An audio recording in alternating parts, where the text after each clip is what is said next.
nous y voilà, mais c'est vrai que tu me disais que tu étais colocataire de Quentin Romé. Tout à fait. Évidemment, il y a quand même un actionnaire qui est commun chez vous. Le groupe Tikeo Capital. Ouais, Tikeo Capital. Qui commence à être un peu partout, en fait. C'est un vrai... un tentaculaire Tikeo, finalement. Mais je crois que c'est vraiment la stratégie, c'est vraiment la stratégie de plateforme. Ok, bon, on va suivre tout ça. J'essaye d'avoir un des deux fondateurs sur Génération et Turself. On va y arriver petit à petit. Paul Moreno, Blosseville, j'ai bien dit. C'est parfait. C'est bon. Toi, tu es le président d'Opal Capital. Tout à fait. Et aujourd'hui, on va parler de private equity. Alors, on peut se dire, private equity, on en a déjà parlé quelques fois sur la martingale. Moi, j'ai pas mal de... Est-ce que j'y suis allé ? Techniquement, j'y suis allé puisque je fais une forme de private equity, mais là plutôt dans les startups. C'est techniquement du private equity. Tu fais du venture capital. Voilà, exactement. Mais ce qu'on appelle à minima en France le private equity, c'est un peu des investissements supérieurs dans des boîtes plus matures, moins risquées, etc. On va redéfinir tout ça. Mais aujourd'hui, moi, là où j'aimerais poncer ton expertise, Paul, c'est sur le choix des fonds et potentiellement... comprendre ce que font les fonds de manière plus holistique. Parce qu'en fait, on comprend qu'il y a une sorte de gros push du private equity en ce moment. Probablement, tu vois, avec les ETF, le truc dont on parle le plus, il y a eu les bitcoins. Voilà, on sent que l'immobilier, c'est un peu plus fragile en ce moment. Donc, il faut tous se ruer vers le private equity. Ça m'inquiète toujours un peu quand on dit ça. Je me dis, on est probablement après les prises. Et voilà, tout a été fait par le passé. Voilà, et donc... ton avis là-dessus, alors évidemment toi t'es là-dedans, donc tu vas pas me dire que c'est pourri qu'il faut pas y aller, mais voilà, qu'est-ce que tu fais déjà dans le private equity effectivement, je pense que c'est en fait ce qu'il faut se dire, c'est que c'est effectivement potentiellement très intéressant, mais qu'il faut le faire les yeux grands ouverts. Donc ça veut dire qu'il faut comprendre que rien n'est jamais parfait, y compris dans le private equity. Et donc tu es toujours en train de faire un compromis. Et quel est ce compromis ? En fait, c'est ça le vrai enjeu dans le private equity, c'est de se dire, en fait, je suis en train de sacrifier ou le rendement, ou la liquidité, ou les frais que je paye, ou la stratégie dans laquelle je vais investir. En fait, il y a énormément de choses, de dimensions qu'il faut... Enfin, en fait, c'est comme un oignon. Il faut enlever les couches, l'une après l'autre, pour te dire que tu as vraiment bien compris ce dans quoi tu investis. A priori, dans les choses que tu as pu citer tout de suite, ce que tu sacrifies, il y a déjà au moins la liquidité, normalement, dans le private equity. Ouais, exactement. Et je te dirais que dans le mouvement de démocratisation du private equity, dont on parle beaucoup en ce moment, ça fait partie des choses qu'on essaye de réinjecter. C'est-à-dire, on essaye de recréer des véhicules qui sont un peu liquides. Alors que le format type du private equity, c'est une absence totale de liquidité. Alors, ça fait partie aussi des choses sur lesquelles je trouve ça suspect, ou je dirais pas, enfin, plein de boîtes que j'adore d'ailleurs, mais qui se mettent à distribuer du private equity, on va en parler aujourd'hui, mais des 1 euro, et en disant t'es pas loqué à l'intérieur, je me dis, mais attends, moi s'il y a bien une chose que j'ai appris depuis 6 ans sur la martingale, c'est qu'il n'y a pas de repas gratuit. There's no free lunch. Donc, soit t'as un gros rendement, mais t'as beaucoup de risques et ton argent est illiquide. Là, je pense par exemple au venture capital. Donc, tu fais du capital risque dans des startups. Tu rentres très tôt, t'as une casse énorme, t'as beaucoup de chances de perdre ton argent, mais quand tu gagnes, tu peux gagner très fort, fois 10, fois 15, fois 100, fois 50. Fois 50. Soit t'as un tout petit rendement, zéro risque, et tu peux rentrer, sortir quand tu veux. Bon, ça, c'est ton fonds euro, ou je sais pas, enfin, voilà, ton livret A. Soit t'as tout un univers entre ces deux-là, dans lequel le private equity est pour moi pas tout à fait au niveau du capital risque, mais c'est quand même un endroit où tu ne revois pas ton argent tout de suite. Normalement, les risques sont un petit peu pondérés parce que tu rentres dans des boîtes qui fonctionnent, mais en revanche, tu rentres, tu as des tickets d'entrée qui sont forts et tu dois attendre longtemps. C'est plus le cas aujourd'hui, c'est fini ça. Alors en fait, on évoque plein de choses, peut-être que ça vaut le coup d'évoquer ce que c'est cette industrie du private equity. Vas-y, raconte-moi Paul. Est-ce que tu fais dedans avec Opal ? Et effectivement, moi ce que je fais dans cette industrie du private equity, moi je suis ce qu'on appelle un sélectionneur de fonds. C'est-à-dire que moi, je pars des 16 000 fonds qui sont en levée de fonds à un instant donné, c'est le cas aujourd'hui. 16 000 dans le monde. 16 000 dans le monde. Toutes stratégies confondues, du venture capital au fonds de retournement, passant par du private equity, de l'infrastructure, de l'immobilier. Donc voilà, si tu imagines un échiquier dans lequel tu as toutes les possibilités d'investissement dedans, en termes de géographie, de maturité des boîtes, de sociétés de gestion qui vont être aux manettes, de type de stratégie. Est-ce que tu vas être plutôt un investisseur qui est peu actif ou être au contraire complètement les mains dans le cambouis, etc., etc. Ça, c'est ton échiquier. Donc toi, et moi, tu mon vois plein job, de fonds. exactement, tout type de fonds. Et moi, mon job, c'est d'identifier quels sont les fonds que j'estime avoir le plus de potentiel d'être en train de délivrer ce que j'appelle moi un couple rendement-risque anormalement élevé. Ok. D'accord ? Il faut toujours être conscient que le niveau de retour que tu peux attendre dans ton investissement, il est corrélé au niveau de risque que tu es en train de prendre. Et donc, effectivement, tu disais, le venture capital, en fait, c'est ce que tu peux faire comme d'investissement le plus risqué, parce que tu rentres dans des sociétés qui sont très très jeunes, qui parfois même n'ont pas encore généré le premier euro de chiffre d'affaires. Donc, c'est hyper risqué. Oui, ça, nous, avec Ovni, on fait ce qu'on appelle du early stage. Exactement, ça c'est du early stage. Donc nous, on fait vraiment le premier tour de table sur des sociétés de temps en temps qui n'ont même pas encore été créées, sur de la deep tech. Donc je veux dire, là-dessus, tu es sur un truc où... voilà. Mais extrêmement risqué. Mais donc, effectivement, comme tu disais, tu peux faire un x100, tu peux faire un x1000, enfin, tu peux avoir des niveaux de multiples sur ton investissement initial qui peuvent être colossaux. Alors, plus, il faut juste comprendre pour ceux qui sont moins habitués à ça, dans vos stratégies d'investissement, plus tu es là-dedans, plus il faut être diversifié. C'est-à-dire que si tu mets all-in sur une boîte, alors oui, en effet, tu peux t'enrichir très fort, mais c'est quasiment du loto. En revanche, sur le livret A ou là, le fonds euro, tu prends aucun risque, tu peux tout mettre sur ton fonds euro, a priori, c'est... Ouais, exactement. Et effectivement, pour donner un peu ce type d'idée, sur un fonds de venture capital, en général, tu vas avoir, disons, une centaine de boîtes. Tu vas en avoir 2 qui vont faire un multiple extraordinaire, x50, x100. Tu vas en avoir 90 sur lesquels tu vas éventuellement retrouver ton argent. Et puis tu vas en avoir beaucoup, donc mettons une dizaine, sur lesquels tu perds tout. Oui. Et donc en fait, ici, tu as un profil de concentration autour de seulement quelques très très belles boîtes qui vont faire le retour de ton investissement total, parce que toi, tu rentres dans un fonds qui est diversifié. Mais donc c'est bien ce type de véhicule dans lequel tu rentres qui est hyper risqué, hyper concentré, et puis la probabilité que tu fasses 0 boîte qui fasse x50 ou x100 existe. Oui, c'est ça. Alors moi, pour aller même plus loin, je pense que le taux de casse, il est nettement supérieur à 9-10%. Je pensais plutôt 30-40. Il faut accepter qu'il y en ait beaucoup qui finissent à la trappe. En revanche, en effet, le ventre mou des boîtes qui se remboursent plus ou moins leur investissement ou qui doublent, et il va, lui, en revanche, être à 30-40%, et puis ton multiple, tu vas le faire sur les autres. Toi, tu es en train de me dire que sur le private equity, qui est un univers dans lequel on va sur des sociétés beaucoup plus matures, il y a quand même un delta très fort entre certains fonds de private equity qui prennent des gros risques et qui vont éventuellement aller chercher des sociétés en forte croissance ou je sais pas quoi, et d'autres qui sont vraiment beaucoup plus safe. Et toi, tu vas essayer de chercher entre celles qui sont safe et qui vont faire du rendement. Oui, exactement. Et en fait, c'est ça la vraie question dans mon job, c'est comment je trouve quelque chose qui est en train de délivrer un retour anormalement favorable par rapport au risque qu'il prend. Ok. Et donc la question, c'est... Dans le monde. Toi, tu fais ça dans le monde ? Dans le monde, exactement. Et toi, tu me vends ces fonds ou tu es un fonds de fonds et je peux investir chez Opal ?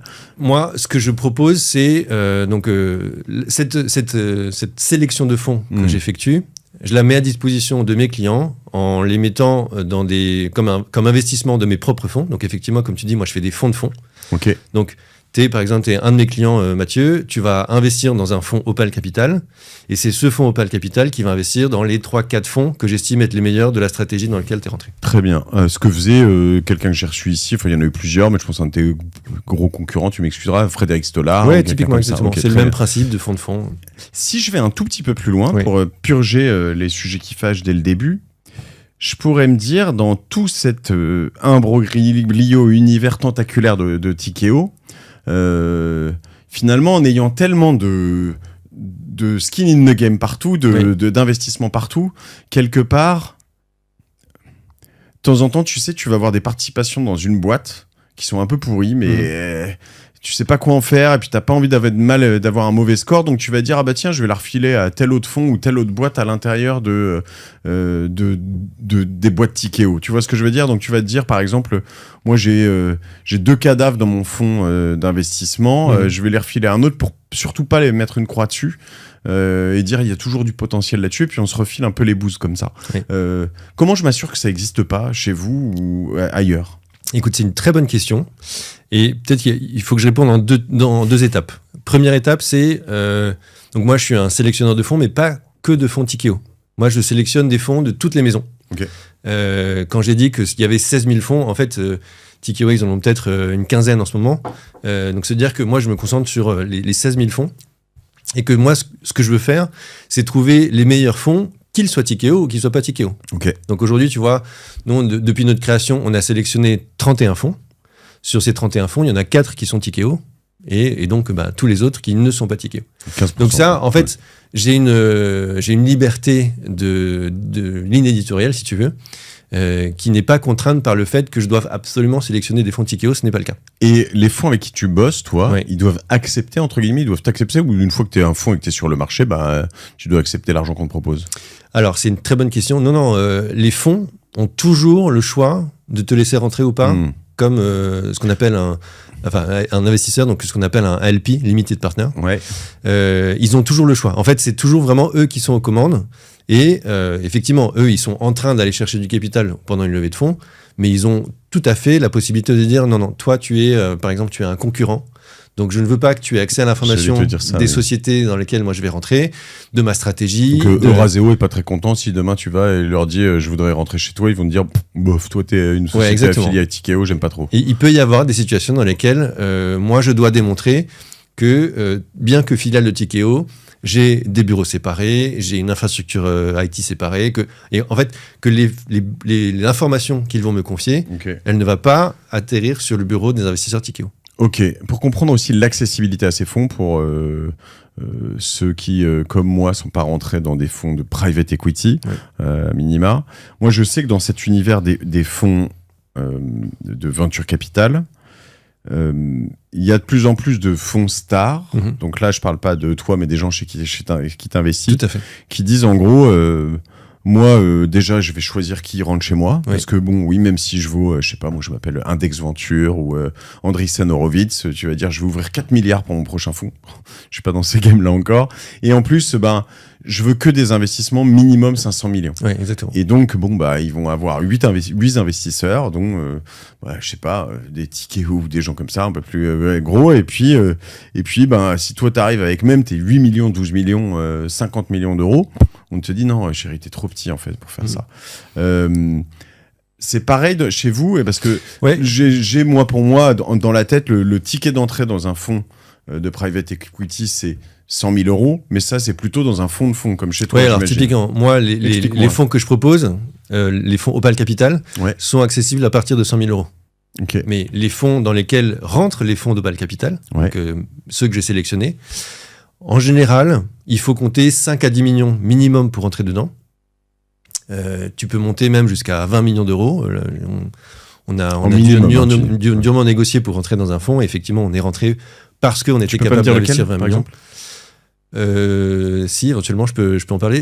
KKR, par exemple. On est rentré dans un fonds de KKR. KKR, qui est un vrai gros. Je ne pouvais pas rentrer si je ne mettais pas au moins 20 millions chez eux. Voilà.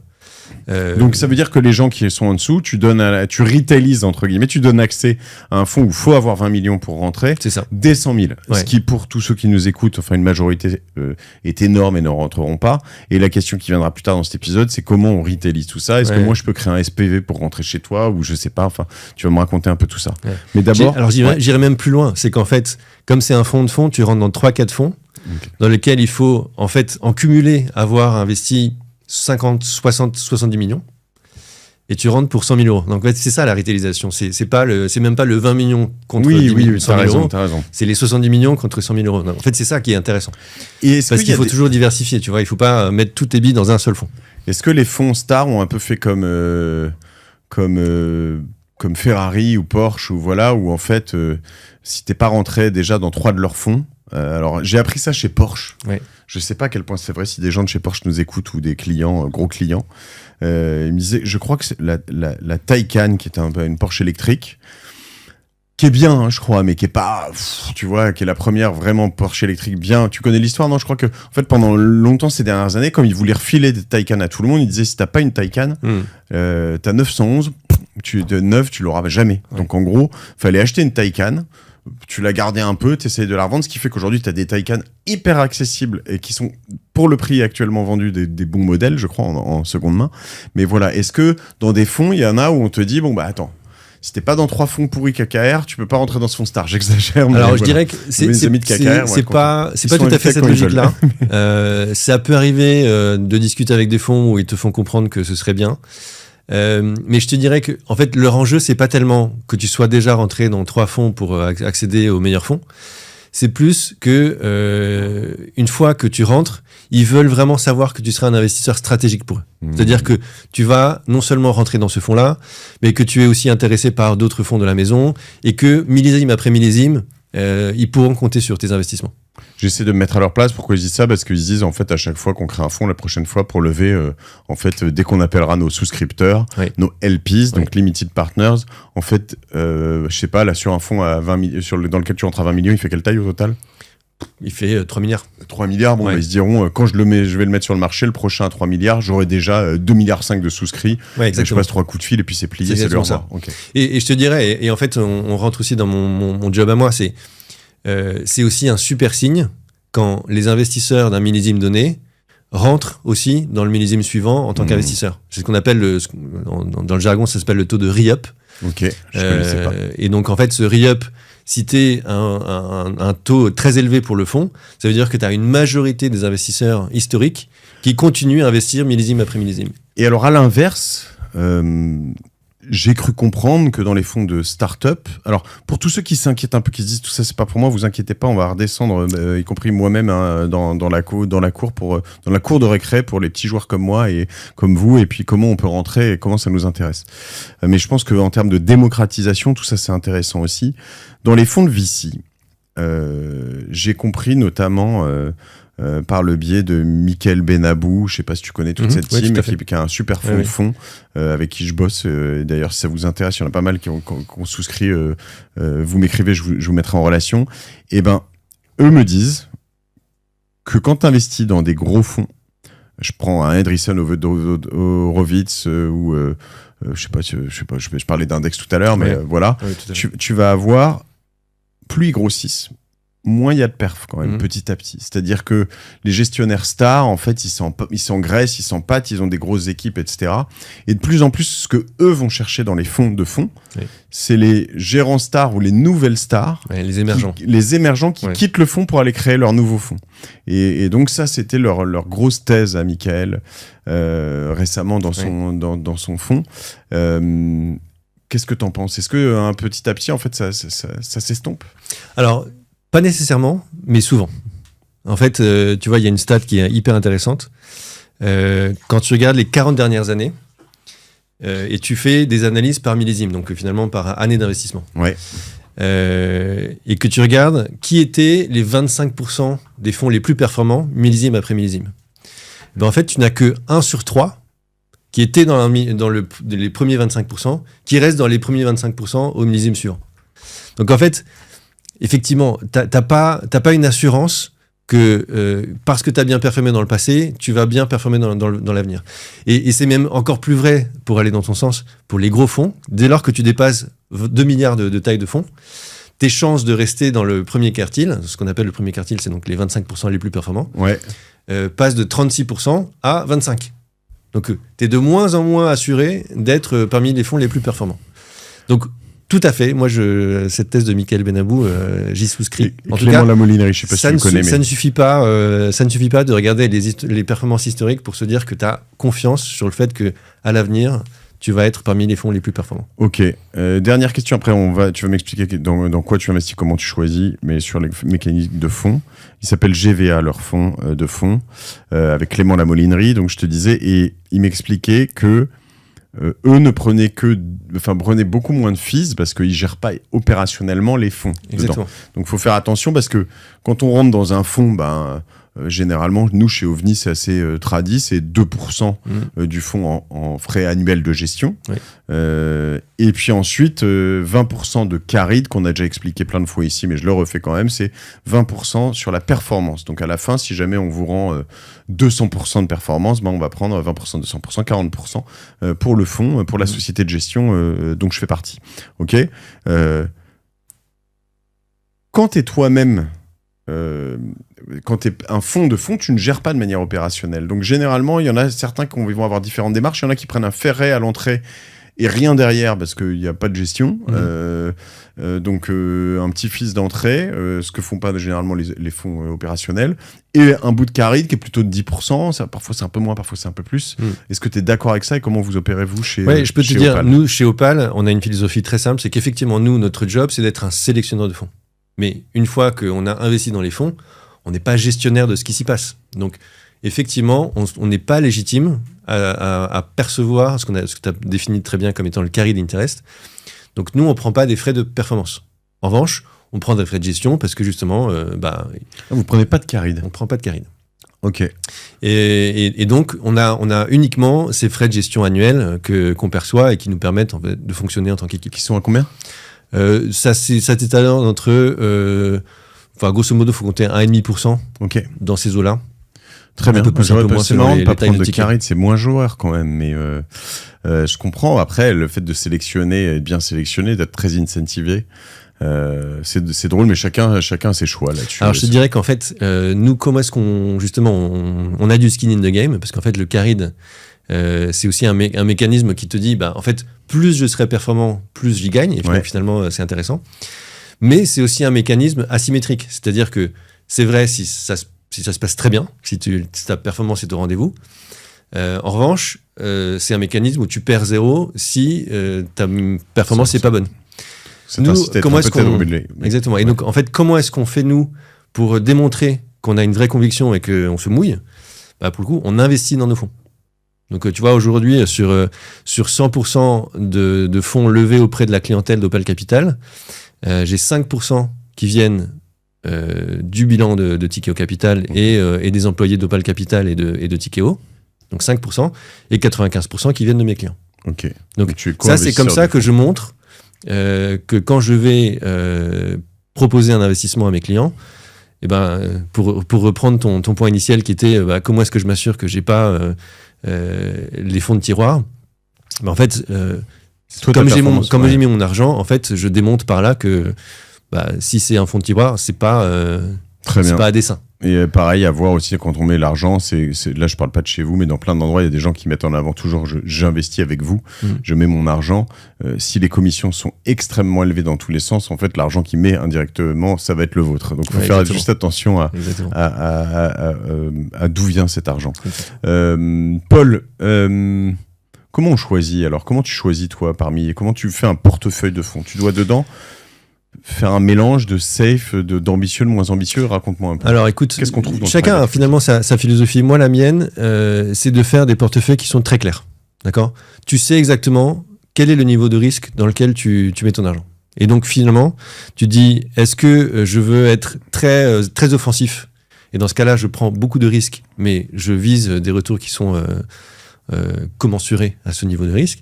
Soit je veux avoir un niveau de protection très élevé, et dans ce cas-là, je vais viser des retours qui sont adéquats à ça. Et donc, moi, tu vois, notre approche, c'est de dire, en fait, on fait une triple sélection des fonds. On va d'abord regarder l'environnement économique, et se dire, finalement, dans cet environnement économique, qu'est-ce qui est pertinent comme stratégie ? Donc, on sélectionne les stratégies qui sont, c'est la deuxième étape, qui sont adéquates par rapport à cet environnement économique. Et troisième étape, je vais regarder énormément de fonds, de la stratégie que j'ai sélectionnée, et je vais sélectionner en général les 3 meilleurs. Ok. 3 meilleurs selon mes critères. Et après, en fait, ce que je fais, c'est que je crée un véhicule Opal Capital qui va donc agréger les souscriptions de mes clients et qui va investir dans ces 3 fonds. Et donc, il y a bien ces 3 étapes et elles sont hyper importantes. L'environnement économique, par exemple. Ça peut être la France, la blockchain ou la santé. Alors, je te dirais que ça commence en fait un cran en amont. C'est quel est le moment du cycle économique dans lequel on est. Tu sais que l'économie, ça fonctionne par cycle. Et donc, finalement, il y a des moments dans lesquels le robinet du crédit va être complètement ouvert. Et là, il y a énormément d'achats qui sont possibles. Les prix augmentent, etc. Et puis des moments où le robinet du crédit se ferme, et dans ce cas-là, en fait, les transactions commencent à se gripper, et donc en fait, tu commences à accepter des baisses de prix, et puis tu as de moins en moins de personnes qui sont prêtes à investir, etc. Donc, tu as vraiment des cycles qui se répètent, qui rythment un peu l'économie. Donc, la grande question, c'est dans quelle phase du cycle on est. Et en fait, ici, de façon très simple, c'est on sort d'un macro-cycle de 40 ans. C'est hyper intéressant parce que quand tu regardes ce qui s'est passé en 1980 et en 2020, t'as un macro-cycle d'inflation qui baissait. D'accord ? Ton inflation en 1980, elle était à 13%. Et elle est tombée à, grosso modo, entre 0,5 et 2% selon les géographies en 2020. Et en fait, si tu traces un trait entre 13% en 1980 et en grosso modo 1% d'inflation en 2020, et ben en fait l'inflation elle a plus ou moins oscillé autour de cette droite, mais elle a suivi ce mouvement. C'était hyper puissant. Et qu'est-ce que ça a fait comme conséquence ? En fait ça a fait que les taux d'intérêt étaient aussi baissiers. Et donc en fait je parlais du robinet du crédit. En fait des taux d'intérêt qui baissent, c'est l'équivalent du robinet du crédit qui augmente. Et donc il y avait de plus en plus de crédits, et donc finalement les valorisations de boîtes ont plutôt en moyenne toujours augmenté pendant ces phases de 40 ans. Et donc en fait, on sort d'un cycle dans lequel en fait tout était hyper porteur pour les fonds de private equity. En fait, il faut juste rappeler pour ceux qui ne savent sur pas. Ton matelas, qu'il soit bien large ce matelas pour se poser sur pas mal de sociétés, puis a priori il va monter tranquillement. Exactement. Ouais. Et ça montait. Ce qu'il faut avoir en tête, c'est qu'un fonds de private equity, en général, donc pas sur du venture capital qui est un peu plus long, mais sur des fonds tels que moi j'investis dans ce qu'on appelle le buyout, donc le capital transmission, tu gardes une boîte en général entre 3 et 7 ans. Okay. Et donc en fait, quand tu regardes des périodes de 3 et 4 ans, c'est normal, 7 ans, ça commence à être long. Ça commence à être long. Et alors que oui, en effet, sur du venture capital, c'est 6-7 ans normal et 10-11 ans long. Quoi. Ouais, exactement. Juste après. Mais donc même ça, en fait, même le venture capital, quand tu pensais, tu pars de fenêtres de 3 ans ou 5 ans roulant sur la période 80 à 2020. Ouais. En fait, tu sors toujours dans des conditions financières plus favorables qu'à l'entrée. Et donc, ce que ça veut dire, c'est que en général, ça se traduisait par des valorisations de boîtes qui ont augmenté. Et donc, si tu fais un peu ton travail de gestionnaire et que tu as développé les boîtes dans lesquelles tu es rentré, normalement, tu sors avec des effets multiplicateurs de un niveau de ce qu'on appelle l'EBITDA, donc c'est un niveau de profit qui a cru, des multiples sur EBITDA qui ont cru aussi. Donc, en fait, tu faisais des multiples extraordinaires. Alors Paul Moreno, Blossville, tu me sauces là, tu me dis tout ça, ça fonctionne bien, etc. Mais en fait là, on parle quand même un peu au passé.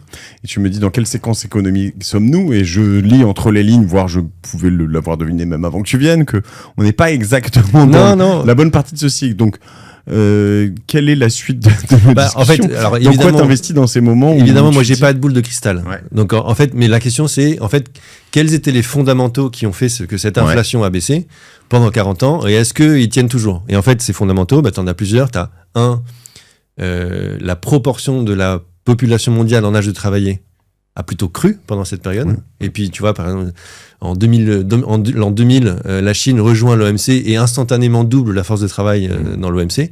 Donc, en fait, tout ça, c'est des facteurs de baisse d'inflation, d'accord ? T'as une globalisation qui était croissante. Okay. T'avais un accès à de l'énergie pas chère et en abondance. Négatif. Voilà. Et tout ça, en fait, est-ce que ça a continué ou est-ce que ça a pris fin ? En fait, moi, ma lecture, c'est est-ce qu'on est plutôt dans une période où il y a de plus en plus de force de travail ? Non, c'est plutôt le contraire. On est plutôt dans une phase où... Tu prends l'Afrique et l'Inde, mais bon, oui. Ouais, exactement. On est plutôt dans une phase où, dans les pays développés, on va avoir de plus en plus de personnes de plus de 65 ans et de moins en moins de personnes en âge de travailler. Okay. Donc ça, c'est pas bon pour l'inflation.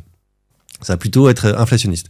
Deuxième chose, c'est est-ce qu'on a accès à une énergie abondante et pas chère ? En fait, pourquoi pas ? Puisque en fait, les énergies décarbonées sont accessibles, mais il faut tout installer. Oui, mais surtout, on n'a jamais eu... Enfin, tu vois, je reprenais, si je me trompe pas, c'est 1 gigawatt. C'est à peu près une centrale nucléaire en moyenne produit à peu près 1 gigawatt. Oui. Et là, tu vas avoir des plans de développement sur de l'IA aux États-Unis pour une boîte de 10 gigawatts. Exactement. Enfin, je veux dire, il n'y a pas un monde où ils vont construire 10 centrales nucléaires, on parle de 10 ans. Ouais. Donc là, on a besoin de rupture dans tout ça. On voit qu'il y a des endroits aux États-Unis, mais donc ce sera les mêmes prémices en Europe et en France, mais où il y a des besoins en électricité qui sont monstrueux générés par l'IA. Oui. Donc, et tout ça alors que le parc de centrales nucléaires est plutôt vieillissant. Oui.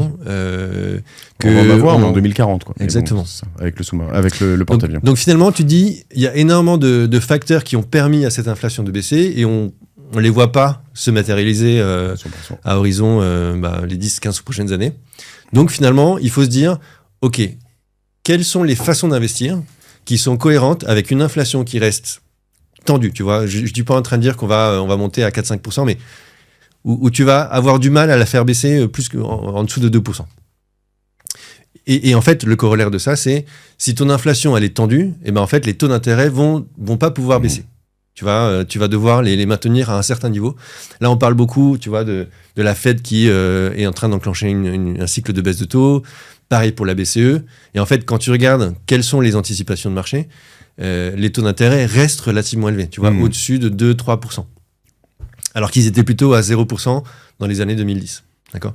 Donc, quelles sont les façons d'investir alors que justement, il faut compter sur des taux d'intérêt qui restent élevés, une inflation qui reste tendue, un climat géopolitique qui est compliqué, hein, avec les agressions de la Russie, etc. Plus effectivement, est-ce que les États-Unis sont toujours un pays ami ou pas ? Il y a plein de questions qui se posent. La nécessité de s'adapter à ce contexte géopolitique qui a changé, etc., etc. Donc en fait, nous, notre vision des choses, c'est, en fait, il faut quand même, si on ouvre les yeux de cette façon-là, avoir une stratégie très polarisée. Donc soit tu es très très défensif, parce que justement, il y a énormément d'incertitudes, et quand il y a beaucoup d'incertitudes, être défensif, c'est plutôt rassurant, voire même facteur de performance. On verra comment. Soit tu décides d'être très offensif, mais alors de façon très très ciblée, uniquement sur certains secteurs qui vont concentrer la croissance. Ok.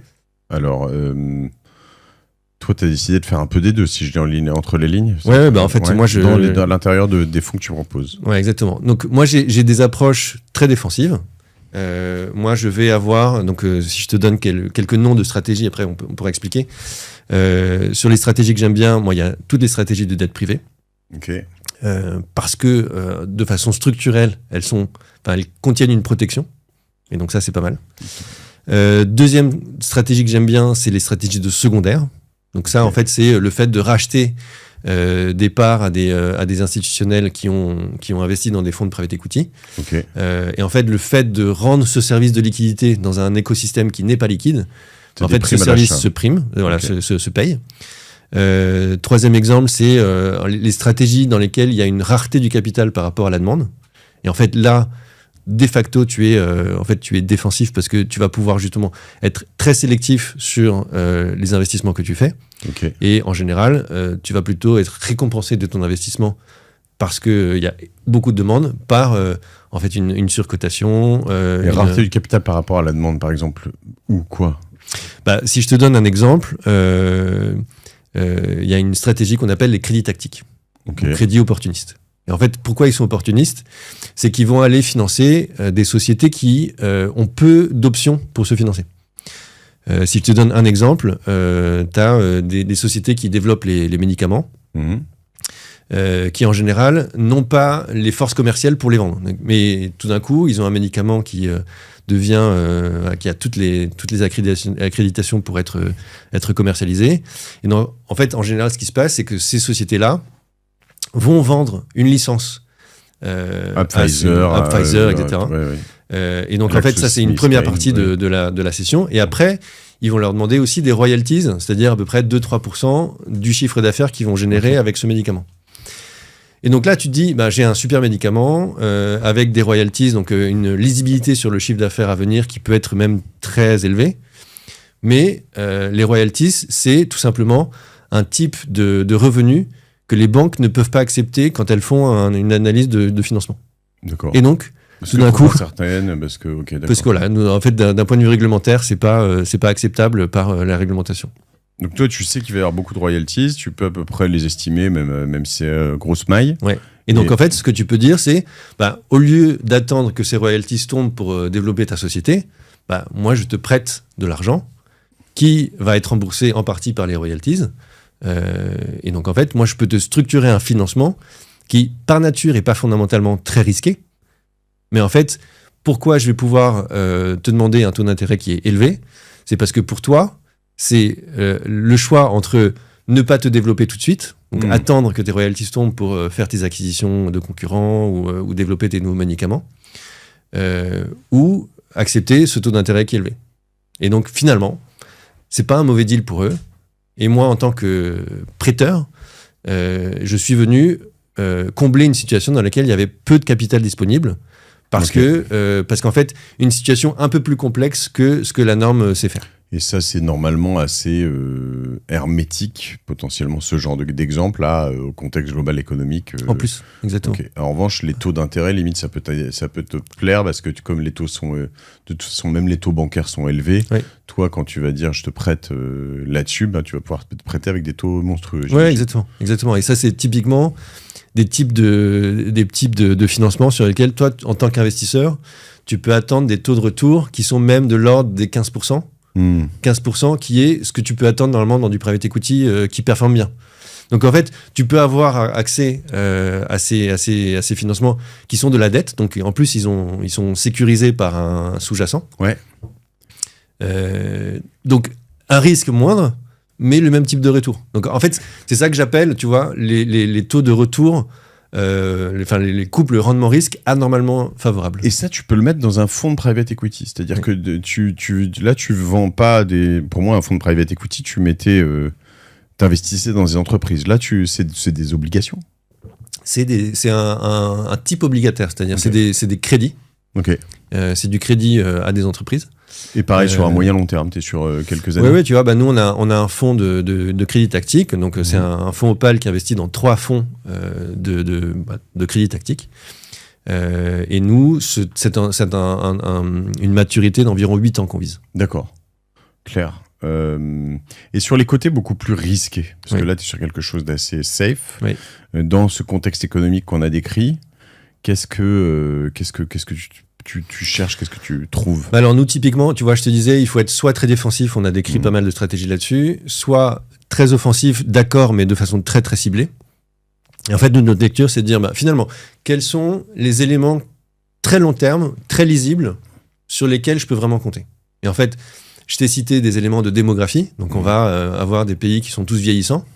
En fait, tu peux dire, c'est une mauvaise nouvelle, mais au fait, tu peux dire, finalement, qu'est-ce que ça va créer comme opportunité? Et en fait, ici, il y a quelques éléments à avoir en tête. C'est quand tu dépasses 65 ans, tes dépenses de santé doublent. D'accord ? Ça, c'est intéressant. Et en plus de ça, on est dans une phase pour la population mondiale où on a quand même une augmentation des maladies chroniques. Donc en fait, ça commence à te dire, la santé, c'est vraiment un secteur qui va être porteur de croissance. Même si le monde a une croissance moyenne qui est relativement faible, la santé, elle va concentrer une croissance qui va être très importante. Donc, ça va être hyper intéressant de se positionner sur le secteur de la santé. Donc, ça, tu vois, c'est une des verticales sur lesquelles je me positionne. Un autre exemple, je te parlais du fait que d'un point de vue géopolitique, on a quand même un monde moins unifié à l'avenir que ce qu'il a été sur les 40 dernières années. Qu'est-ce que ça a comme impact ? En fait, un monde dans lequel la géopolitique redevient un enjeu majeur, c'est un monde dans lequel, en fait, il va y avoir des recherches de souveraineté économique. Tu vois, tu vas essayer de moins compter sur le commerce que tu faisais avec ton potentiel ennemi. Et donc, en fait, tu vas essayer de faire des zones qui sont plus autonomes d'un point de vue stratégique. Et donc, tu vas te dire, en fait, pour des questions de souveraineté, je vais me concentrer sur 3 angles. Un angle de cybersécurité, puisqu'en fait, mes ennemis peuvent essayer de me déstabiliser. Et donc, la cybersécurité va être fondamentale. Un angle de décarbonation. Et là, vraiment, c'est quand tu regardes l'Europe, en fait, il y a très peu d'énergie fossile. Et donc, dès lors que je vais utiliser dans mon économie de l'énergie fossile, je suis susceptible d'être soumis à des pressions par la Russie, par des pays qui, tout d'un coup, deviennent tes ennemis. Donc, en fait, ici, l'électrification devient un vrai enjeu de souveraineté. Et donc, en fait, ici, pour l'Europe, ça devient un enjeu majeur. 3e angle, en fait, c'est aussi le thème de la défense, où, en fait, c'était très peu à la mode jusqu'à il y a 2 ans. Mais en fait, depuis qu'on a vu que la guerre était au pied de l'Europe, en fait, tout d'un coup, on se rend compte que la défense devient critique. Oui. Que les Américains nous nous défendrons peut-être pas le moment venu. En plus de ça, faudra peut-être un peu se débrouiller. Et donc c'est là où tu as tous les pays de l'OTAN qui dépensent 2,2% de leur PIB en 2024, qui disent d'ici 2035, ce sera plutôt 5%. Oui, mais alors qui disent aussi qu'ils vont en balancer beaucoup aux Américains sur notre ami, le deal avec notre ami Ursula. Ouais. C'est là où la question est, je trouve, difficile. C'est que, en fait, il y a plein tu vois, de lieux dits, j'allais dire, en tout cas, d'endroits où tu pourrais t'embarquer en disant bah oui, mais c'est sûr. Alors même moi, mon intuition profonde, même si ce deal est pourri, à un moment, en fait, il y aura quand même beaucoup de choses qui se passeront en Europe parce qu'on en a tellement besoin. Et puis, faut un peu s'essuyer les yeux et on verra peut-être plus clair. Mais tu vois, je parlais avec quelqu'un qui bossait dans un univers de maison de retraite. Tu te dis, attends, la population, elle vieillit. Maison de retraite, évidemment. En fait, elles sont toutes en PLS. Le système des maisons de retraite en France va s'effondrer de ce qu'il me disait l'année prochaine. Alors après, j'ai pas les chiffres, mais il est vraiment de l'intérieur. Il me dit tout est soutenu par l'État, qu'il n'y a plus d'argent. Et en gros, alors s'il s'effondre, il renaîtra de ses cendres, j'imagine, après.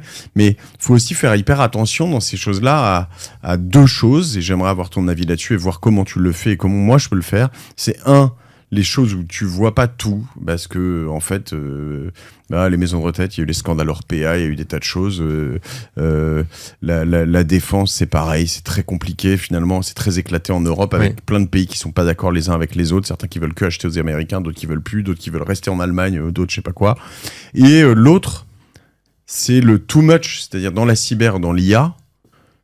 Tout le monde se rue tellement là-dessus que c'est aussi plein de cadavres en devenir parce que y a trop d'argent pour trop peu de sociétés. Et si tu dis je fais de la cyber ou de l'IA, tout le monde dit vas-y, prends 4 millions, 12 millions, 50 millions si en plus tu as fait un truc avant. Comment tu gères ça? En fait, je t'avais évoqué le fait que dans ma stratégie de sélection, il y a 3 étapes. Première étape, macroéconomie, on en a beaucoup parlé. Deuxième étape, la sélection des stratégies qui sont adaptées à cet environnement économique, on en a parlé à l'instant. Et en fait, la troisième étape, elle est clé, c'est comment est-ce que je sélectionne les gérants qui sont vraiment crédibles là-dedans. Parce que tu vois, une fois que j'ai dit environnement démographique qui est plutôt vers le vieillissement, donc santé, et donc finalement, je vais investir dans des fonds qui sont spécialistes de la santé. Et en fait, vient la troisième étape qui est, en fait, qui sont les fonds qui sont réellement crédibles en santé et quels sont les fonds qui, en fait, viennent de se constituer hier et qui, n'ont aucune chance de performer parce qu'ils vont faire toutes les erreurs des débutants. Donc, en fait, c'est là où vient cette troisième étape qui est, qui est assez chronophage. Moi, typiquement, dans mon équipe, on est une vingtaine. L'analyse d'un fonds, ça nous prend à peu près 6 mois. Donc, c'est pas simple. Et après 6 mois, on a un taux de casse qui est énorme. C'est-à-dire que nous, quand on regarde 100 fonds, on finit par en sélectionner qu'un seul. En moyenne, ça c'est vraiment les stats Opal Capital. Donc il y a énormément de boulot là derrière. Et là, en fait, tu vas regarder énormément de choses. Mais fondamentalement, si tu veux réduire l'analyse d'un fonds à 3 questions clés, première question clé, c'est est-ce que la stratégie dont il te parle d'investissement, est-ce que c'est vraiment cette stratégie qu'ils ont effectuée dans le passé et est-ce qu'elle est toujours pertinente à l'avenir? Deuxième question, c'est est-ce que l'équipe qui a délivré les performances de ce fonds dans le passé, elle est toujours là? C'est tout bête, mais en fait, tu peux passer par des générations successives et en fait, c'est peut-être pas la même idée. Et troisième idée, c'est est-ce que cette équipe a des chances d'être stable à l'avenir?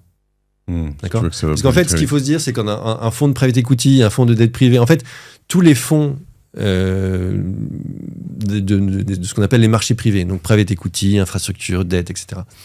Tout ça, c'est des fonds où, quand tu rentres, en fait, tu rentres dans une enveloppe qui n'a pas d'actifs, qui n'a pas de société. Tu rentres dans une promesse, d'accord? Et donc, en fait, la question, c'est à quel point cette promesse est crédible. Oui, c'est que des personnes. Tu investis comme dans les startups. Exactement. En fait, tu investis sur des personnes. Et donc, la question, c'est est-ce que ces personnes ont fait ce qu'elles te disent qu'elles vont faire? Est-ce que ce qu'elles ont fait correspond à ce qu'il faut faire à l'avenir? Et est-ce que c'est les bonnes personnes pour le faire?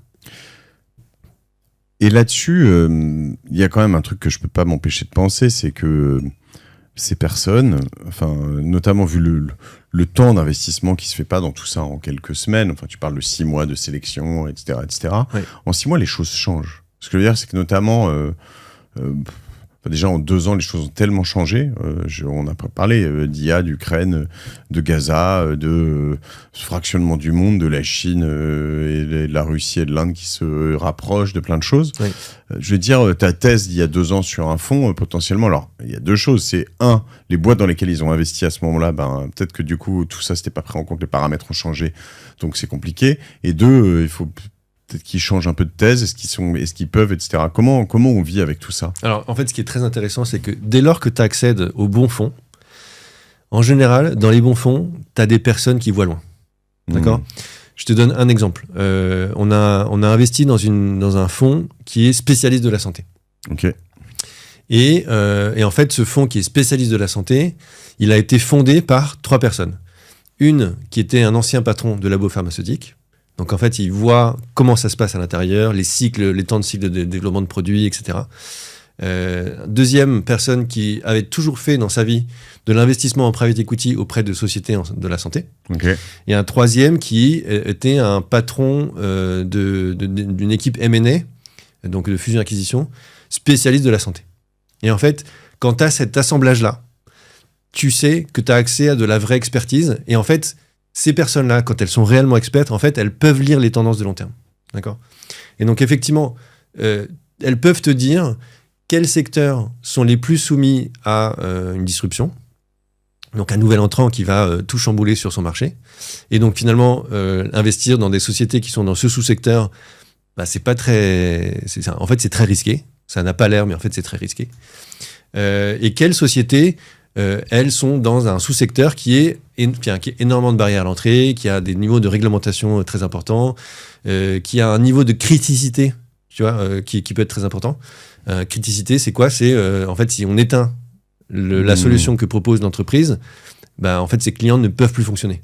En fait, ça donne un niveau de confort énorme. Et donc, en fait, ce qu'on cherche à faire, tu vois, c'est trouver ces gérants qui ont ce niveau d'expertise.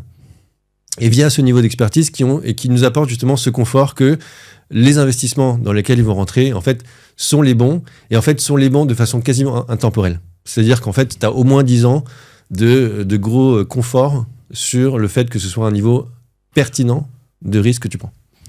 Donc toi, juste pour comprendre, les investissements que tu fais, j'aimerais bien rentrer après en dessous, quelles entreprises est-ce qu'on peut sortir, rentrer, mais on va pas avoir le temps de faire tout ça. Les investissements que tu fais chez Opale, c'est donc entre 5 et 20, 25, 30 millions, c'est ça, dans des fonds ? Alors ça peut aller bien au-delà, tu vois. Donc, mais en moyenne, nous on investit quelque part entre 20 et 30 millions par fonds. Ok. Ça peut aller au-delà, tu vois, on a déjà investi 60 millions dans 2-3 fonds. Et toi-même, tu fais des fonds derrière, donc pour investir ça. Exactement. Et donc, un fonds Opale, t'en as fait combien jusqu'à maintenant ? On est en train de lancer le 12e. 12e ? Ouais. C'est un par an ? Non, alors tu vois, sur les 12 qu'on a lancés depuis notre création, il y en a 6 cette année. Donc on a aussi un rythme qui s'intensifie. Ok. Et donc, 6 cette année, et ils font de quelle taille à quelle taille ces fonds ? Donc c'est, en général, on va de 30 à 130 millions. Donc tu fais maintenant, tu fais 4, 5, 6 investissements dans 6 fonds différents. Ouais, exactement. Dans un fonds Opale. Exactement. Ok. 4, 5, 6. Et généralement, tu les déploies en combien de temps ? Alors, déployer, c'est en combien de temps tu investis dans les autres fonds ? Ouais, alors en fait, c'est un peu particulier parce que moi, dès que je lève de l'argent, je peux l'investir immédiatement dans les fonds que j'ai sélectionnés. Donc en fait, la question, c'est plus ces fonds-là dans lesquels moi j'ai mis des billes, combien de temps ils mettent pour déployer le montant de ma souscription. Et en général, c'est des fonds qui mettent entre 3 et 5 ans pour déployer tout ce que j'ai mis chez eux. Ok. D'accord. Donc effectivement, pendant 3 à 5 ans, tu as de l'information régulièrement sur, je viens de faire un nouvel investissement, voici la description de la société, voici la thèse d'investissement qui correspond à cet investissement. Et donc moi, en fait, je peux vérifier à tout instant que la promesse qui était ce sur quoi moi je me suis fondé pour investir chez eux, en fait, ils sont vraiment en train de la tenir. Ok. Et une fois s'ils rentrent au bout de 3 ans ou 5 ans dans une boîte eux-mêmes, après ils vont y rester entre 3 et 7 ans, c'est ça ? Oui, c'est ça. Non, en fait, c'est pour ça que c'est cohérent d'avoir en fait un horizon de temps d'à peu près 10 ans, pour te dire que si ton horizon d'investissement va jusqu'à 5 ans et que tu rentres la dernière année, en fait, tu veux pouvoir encore avoir le temps de la développer et de la céder dans des bonnes conditions. Ok. Et donc, on rentre chez toi, tu m'as dit tout à l'heure, à partir de 100 000. Oui. Mais ça, c'est les ploucs à 100 000, non? Ou qu'est-ce qui rentre? C'est quoi ton ticket moyen chez Opale? C'est des institutionnels? C'est des privés? Non, c'est des privés. En fait, en général, nos clients, c'est des chefs d'entreprise ou des professions libérales. Et tu vois, le ticket moyen chez Opale, il est à peu près à 150 000 €. Ah oui, donc ça va, c'est pas si plouc 100 000. Voilà. Il passe par des conseillers en gestion de patrimoine? Oui, exactement. Okay. Exactement. En fait, en général, alors, sur le principe, ça pourrait marcher, mais c'est vrai que l'investissement dans le private equity, comme c'est illiquide, tu vois, et nous, en fait, on fait des véhicules qui restent illiquides, tu vois, donc on assume complètement cette illiquidité. Mais donc, tu demandes quand même à tes clients d'investir la partie dont ils n'ont pas besoin pendant les 10 prochaines années dans tes produits. Donc ça veut dire que ça vaut le coup d'être accompagné par un conseiller en gestion de patrimoine ou un family office pour te guider justement. Tu vois, c'est et tu les payes comment, ton patrimoine. Tes revendeurs, tu les payes comment? Écoute, nous, on leur propose des rétrocessions. Okay. Donc voilà, je te parlais du fait que nous, les frais de gestion des véhicules Opale, c'est à peu près 1,5%. Ouais. Donc nous, on rétrocède à peu près la moitié à nos conseillers. Ok. Et donc l'autre moitié, on la garde nous. Très bien. Tous les ans, en fait, c'est pas que à l'entrée ou... Non, c'est tous les ans pendant la durée de vie du produit. Ok, très clair. Et bon, moi maintenant que j'ai compris tout ça, j'ai compris tes stratégies offensives, défensives, la dette privée, le secondaire en private equity, les co-investissements, on a parlé, sur l'offensif, la défense, la décarbonation, la cyber, la souveraineté européenne, même la santé. Une fois que je me dis, ok, c'est bon, j'ai compris. Maintenant, Mathieu, il a bien poncé Paul. On va faire ça sans lui. Non, mais si j'ai pas les 100 000 € à immobiliser, parce que c'est pas de capital, c'est pas de mon patrimoine, c'est 100 000 € cash que je mets là-dedans, comme tu le dis, dans 100 000 € sur lequel je peux me dire j'en ai pas besoin pendant 10 ans. Comment je peux faire? Aujourd'hui, il y a des boîtes qui te proposent des 1 €, mais est-ce qu'il y a d'autres manières? Enfin, qu'est-ce qu'il faut voir? Parce que il y a des principes, il faut que tu m'expliques, de fonds ouverts, de fonds fermés. Comment ça fonctionne tout ça? Oui, alors effectivement, c'est un bon point. En fait, si on fait la liste des obstacles pour investir dans le private equity aujourd'hui, en fait, tu as des montants minimums qui sont très élevés. Donc, on a vu 20 millions d'euros qui peuvent devenir 100 000 € chez Opale, mais effectivement, la question, c'est comment est-ce que ça peut être moins? Deuxième obstacle, en fait, je l'évoquais, c'est que tu as 16 000 fonds. Et en fait, sur les 16 000 fonds, tous ne sont pas au même niveau. Donc, en fait, tu en as des très, très bons. Et en fait, la question, c'est comment est-ce que tu accèdes à ces très, très bons. Et moi, je t'ai donné mes recettes pour sélectionner les fonds. Mais en fait, c'est ça la question qu'il faut se poser. Et troisième question, c'est, en fait, il faut aussi avoir un processus de souscription qui soit relativement simple. Moi, je peux te dire, Opale, on fait des souscriptions dans des fonds institutionnels. On peut mettre 2 à 3 semaines pour souscrire, tellement la paperasse est compliquée. Ouais. Tu vois, c'est des centaines et des centaines de pages à remplir, des considérations réglementaires, fiscales, etc., qui sont très compliquées. Donc, en fait, c'est bien ces 3 obstacles qu'il faut réussir à gérer. Donc, effectivement, tu as aujourd'hui des solutions qui te permettent de rentrer dans des fonds de private equity à moins de 100 000 €. On a vu, effectivement, il y a un courtier en ligne qui a annoncé qu'il les rendait accessibles à partir de 1 €. Donc ça, c'est un obstacle. Mais en fait, la question, c'est est-ce que tu as géré les 2 autres obstacles, d'accord? Et l'obstacle de la sélection, il est considérable. C'est-à-dire que tu peux te retrouver avec les mauvais fonds, en fait. En fait, si tu veux, ce qu'il faut avoir en tête, c'est que dans le monde du private equity, et ça, je vais te citer les statistiques de France Invest, qui est l'organe de place pour les fonds de private equity. Quand tu regardes les performances sur les 10 dernières années, en moyenne, tu pouvais t'attendre à 12% de performance sur ton fonds de private equity. D'accord? Mais ça, c'est la moyenne. Et en fait, la question, c'est quelle est la distribution? Et en fait, les 25% les plus performants te permettaient de dépasser les 20% de rendement annualisé, net. Donc, hyper intéressant. Et en revanche, tu avais un bon tiers sur lequel tu faisais moins de 6%. C'est un peu comme dans l'univers des startups où généralement, sur beaucoup de plateformes, quand tu vois les startups qui s'y retrouvent, c'est pas à 100% des cas. Mais d'ailleurs, une fois de temps en temps, il y a des bonnes boîtes et des belles aventures. Mais souvent, c'est quand même celles qui ont été refusées par tous les fonds qui finissent par être financées par les plateformes. Quoi. Ouais, exactement. Et en fait, c'est ça qu'il faut se poser comme question. C'est est-ce qu'on me propose ça, donc un investissement à 1 €, parce que je suis le dindon de la farce. Et en fait, c'est pas simple, parce qu'effectivement, il y a énormément de codes qu'il faut comprendre dans l'industrie du private equity, où si tu les comprends pas, tu peux avoir l'impression qu'on te propose le meilleur deal de la planète. Mais surtout, ce que je comprends pas, c'est que comparativement c'est bien l'idée public markets, les marchés publics, les marchés cotés, on dit en français, en cotation, tu as beaucoup de volume, donc je comprends bien que quand tu achètes et que tu vends du Renault, du L'Oréal, du BNP, en fait, il y a des gens qui veulent acheter, des gens qui veulent vendre en permanence, donc dans la seconde, la microseconde, ça se passe. Oui. Quand tu es déjà sur des marchés cotés beaucoup moins sexy, tu peux avoir des ordres qui mettent quelques heures à passer parce qu'il n'y a pas d'acheteurs en face. Quelques semaines, Ou quelques semaines, voilà. Tout à fait. Quand tu es sur du private equity, la base, c'est que tu es sur un truc assez obscur où il n'y a rien, où il n'y a pas de cotation, il n'y a pas de gens qui lèvent. Comment est-ce que tu peux dire à des gens, si tu achètes dans mon fonds de private equity, tu peux ressortir quand tu veux. Oui. Alors, donc le format classique pour un fonds de private equity, c'est un format, ce qu'on appelle un fonds fermé. C'est-à-dire que tu as si tu veux, t'imagines un rectangle et en fait, tu as une date de début et une date de fin. Ça, c'est ta longueur du rectangle. Et après, tu as un montant de souscription totale qui est déterminé au début de la vie de ce fonds et qui ne bouge plus après. Okay. D'accord ? Donc, c'est... tu as levé 50 millions, il y a 50 millions dedans, point. Tu peux pas, si moi j'arrive après la signature et je dis je voudrais mettre 100 000, tu me dis non, désolé, c'est fermé. Exactement. Donc, et donc, ça vient avec énormément de contraintes et notamment la contrainte de l'illiquidité. C'est-à-dire que si je suis un souscripteur dans ce fonds-là et que je me rends compte 4 ans plus tard que j'ai des contraintes de trésorerie et donc je dois absolument revendre mes parts, je peux pas aller voir le fonds de private equity et lui dire rachète-moi mes parts. D'accord ? Le fonds de private equity va te dire non. Oui. Pourquoi ? Parce qu'en fait, s'il avait mis en place un mécanisme où il pouvait accepter, en fait, il devrait, à ce moment-là, revendre une partie des boîtes pour pouvoir te rembourser. Et en fait, l'idée, justement, c'est de ne pas être dans cette situation, c'est de donner du temps aux fonds de private equity. C'est hyper important qu'ils aient le temps de délivrer leur plan de création de valeur. Si tu viens les voir alors qu'ils sont en plein dans le creux de la vague, en fait, peut-être que tout le monde y perd et que c'est à cause de toi. Donc, en fait, c'est aussi pour protéger tous ceux qui, à côté de toi, sont rentrés dans ce fonds et qui veulent rester jusqu'au bout, qu'on empêche ces gens-là de sortir en avant.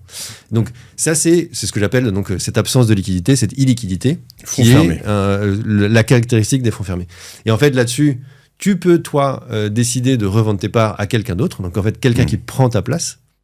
Mais en général, ce que tu fais, c'est que tu... C'est du secondaire, ça. Exactement, c'est du secondaire. Et en général, tu fais ça, t'acceptes de céder tes parts avec une décote. Okay, d'accord, donc tu y perds. Je suis rentré chez Opal, j'ai mis 100.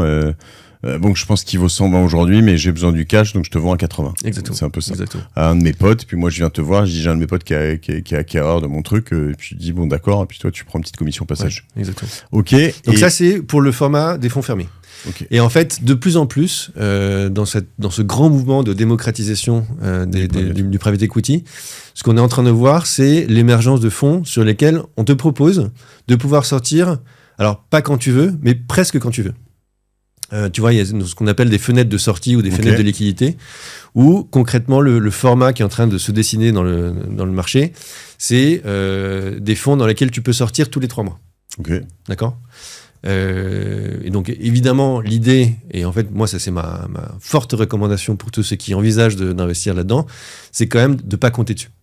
Et donc de se dire, moi je vise quand même du très très long terme, parce que à horizon 3-4 ans, si je sors, je peux être le dindon de la farce. Oui.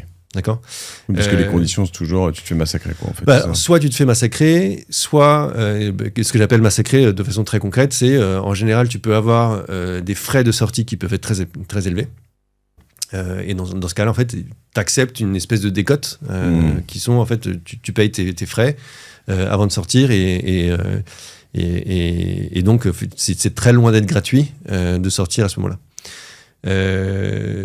Donc, il vaut mieux se dire que tu vises du très long terme, et comme même dans un fonds qui a ces fenêtres de sortie, tu mets l'argent dont en fait t'as pas besoin. Super intéressant. Écoute, bien compris. Et entre ça, le 1 euro et le 100 000, il n'y a pas grand-chose. C'est-à-dire, si, après, tu as des endroits où je pourrais mettre du 10 000 illiquide ou 10 fois 10 000. Tu vois, je te parlais de faire un SPV, j'en ai déjà parlé ici, mais de dire finalement, attendez, ou du 100 fois 1000. Mais si j'acceptais de dire finalement je retailise encore un peu en dessous de ce que tu fais toi chez Opal. Ouais. Moi, j'investis dans 10 fonds de fonds, tu vois, et puis je vends ça à 1000. Il n'y a pas d'acteur qui fait ça encore? Alors si, en fait, et je te dirais que même parmi nos clients, il y a des sociétés. Et en fait, quand tu regardes comment est composée la société, tu vois qu'en fait, c'est 2-3 associés qui se sont mis ensemble et qui investissent la trésorerie de cette société. Donc tu vas sur Roundtable, je ne sais pas si tu connais, qui est venu ici, tu fais un SPV, tu mets 25 000 chacun, et puis toi, tu acceptes derrière. Ouais, ça peut marcher. Ok. Ouais, exactement. Intéressant. Donc il y a effectivement des façons de se dire que tu atteins ces 100 000 euros en n'étant pas seul. Ok. Et dernière question importante, là, quand tu souscris 100 000 ou 25 chacun, par exemple, là, selon les fonds, ça, ce que j'ai bien appris ces dernières années en étant dans des fonds de plus de start-up, mais on te fait des appels de fonds qui sont pas forcément immédiats. C'est-à-dire que souvent, sur 100 000 investis, on va te demander 20 000 par an pendant 5 ans. C'est pas 100 000, bam, à la signature. C'est pareil en private equity? Alors, c'est pareil en private equity, et je te dirais que ça, pour le coup, là, tu es assez libre. Tu vois, nous, on a des fonds qui sont à appel de fonds progressifs. Donc, effectivement, tu appelles 20 000 euros au tout début, et puis après, ça vient par tranche de 10 000, 15 000. Et tu as 3-4 ans pour te faire appeler la totalité de ton engagement. Et puis tu as certains fonds, et notre dernier né, il est comme ça, où on t'appelle tout à l'entrée. Ok. Mais c'est structuré d'une certaine façon où tu reçois des coupons. Tu vois, donc c'est pas non plus totalement illiquide, tu as une certaine forme de liquidité au fur et à mesure de la vie. D'accord. Non, parce que c'est intéressant quand on t'appelle, ça m'est déjà arrivé, en fait finalement... t'investis, on l'avait investi avec des associés justement 200 000 dans un fonds. En fait, on n'a jamais mis les 200 000. On a mis, je sais pas, c'était 40 plus 30 plus 20 plus 30 puis arrivé à 120, 130. En fait, il y a eu les premières sociétés qui ont été revendues. Exactement. Donc du coup, en fait, je me suis engagé sur 200, j'ai eu des rendements sur 200, mais en l'occurrence, j'ai sorti que 130 ou 140. Ouais, exactement.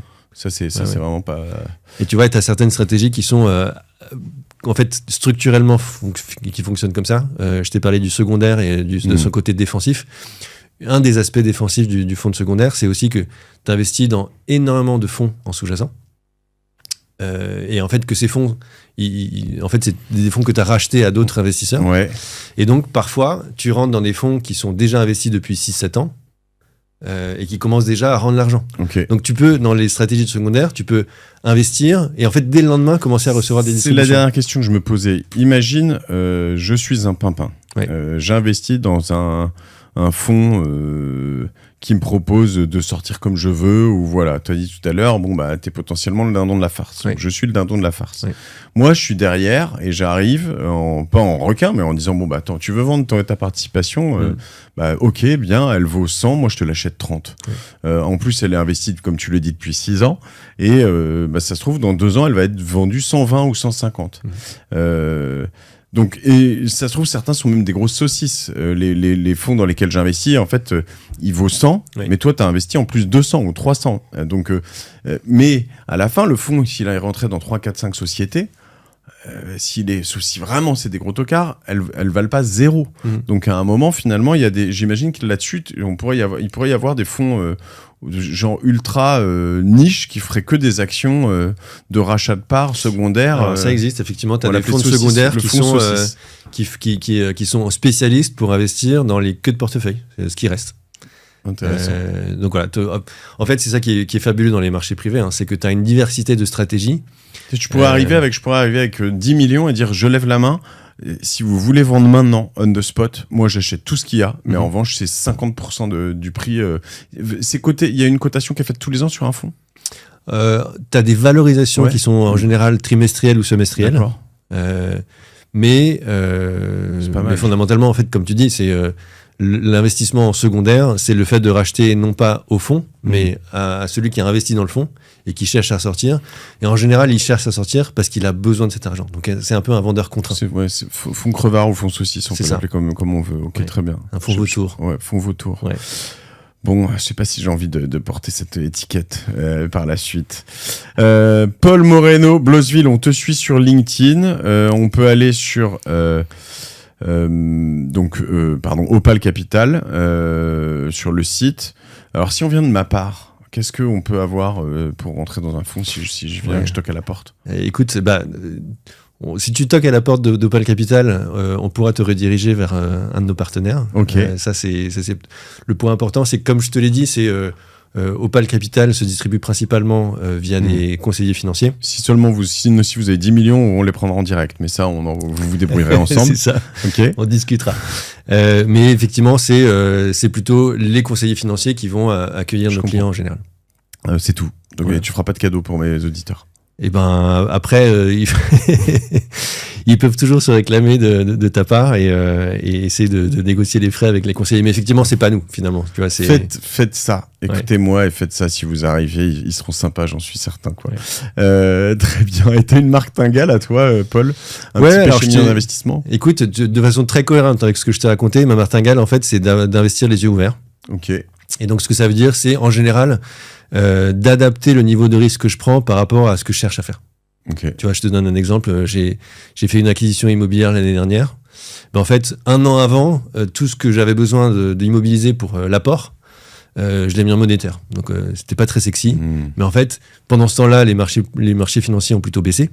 Et donc, en relatif, j'ai gagné de l'argent, si tu veux, par rapport à ce que j'aurais fait. Et je me suis pas retrouvé dans un niveau de stress à ce moment-là. Donc c'est ça ma martingale, c'est l'adaptation du niveau de risque que je prends par rapport à ce que je cherche à faire. Et il t'arrive de prendre des risques maximum, d'y aller à fond Alors oui, tout à fait. Et je te dirais que dans un environnement tel que je te l'ai décrit, moi je suis quand même très très agressif pour une part de mon patrimoine.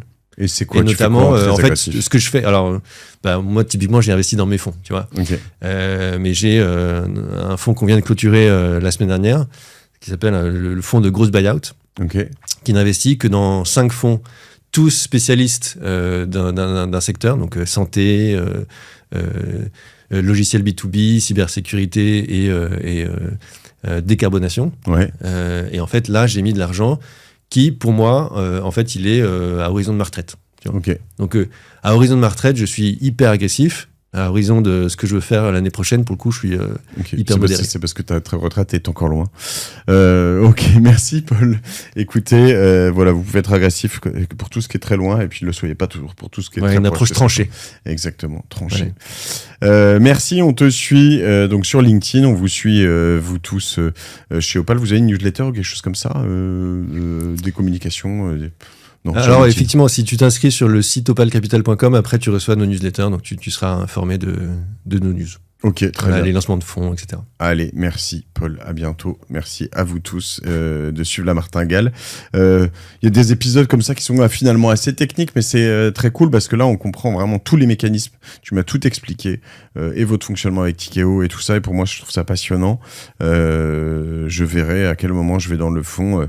Moi, mon cœur balance, évidemment, je connais bien les startups et c'est là-dedans où je vais pas mal, mais c'est vrai que c'est des nœuds au cerveau en termes de risque et puis aussi en termes de période, c'est compliqué. Parce que, tout à fait.